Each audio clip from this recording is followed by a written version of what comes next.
যে আমাদেরকে সাহায্য করবে আমি তাদের সাথে আছি, সোজা কথা। কোনো রাজনৈতিক রং আমার নেই।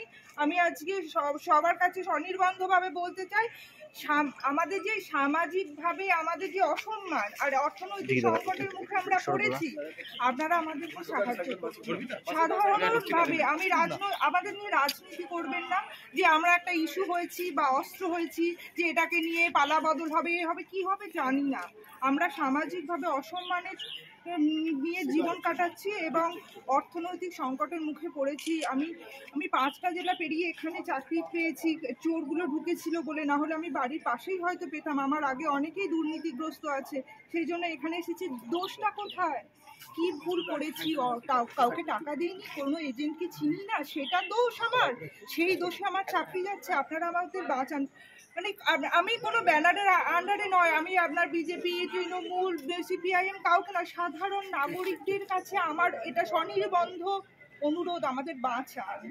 এই আসলে আমি পাশেই থাকি, আমি এই বিক্ষোভের শব্দ শুনে ছুটে এসেছি। ডিআই অফিসে কিছু একটা হচ্ছে আর আমাদের কথাই বলা হচ্ছে, সম্ভবত এটা বুঝতে পেরে আমি এলাম দেখতে যে কি হচ্ছে। তখনই আমাকে সবাই এইভাবে প্রশ্ন। আপনি কি জানালেন?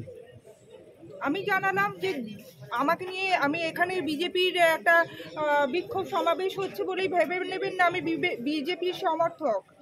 আমি কারোরই সমর্থক নই, আমি তারই সমর্থক যে যারা আমাদের হয়ে কথা বলবে, তাদের সমর্থক। আর আমি বলতে চাই যে চাকরিটা আমি ছেড়ে দিতেই পারি যদি আমাকে যদি 1% আমার কোনো ফল্ট আছে এটা আমাকে কেউ বলে দিতে পারে। বিচার ব্যবস্থার কাছে এটাই আমার অনুরোধ যে আমার চাকরিটা নেওয়ার আগে আমার দোষটা কোথায় সেটা তো আমাকে পরিষ্কার করে বলে দেওয়া হবে। আপনারাই বলুন না, এটা কি অন্যায্য কথা?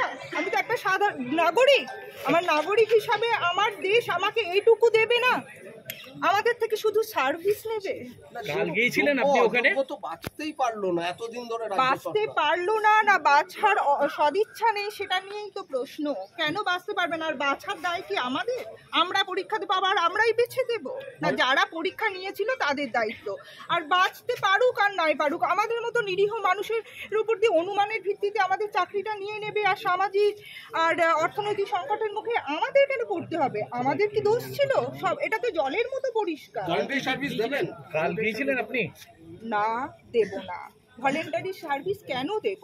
আমারা হকের চাকরি, আমি ভলেন্টারি সার্ভিস দেওয়ার জন্য নিশ্চয়ই আমার 12-14 বছর পরিশ্রম, তারপরে চাকরি পাওয়া, তারপর দ্য সহজ পাঠ, সহজ কথা, সঠিক তথ্য।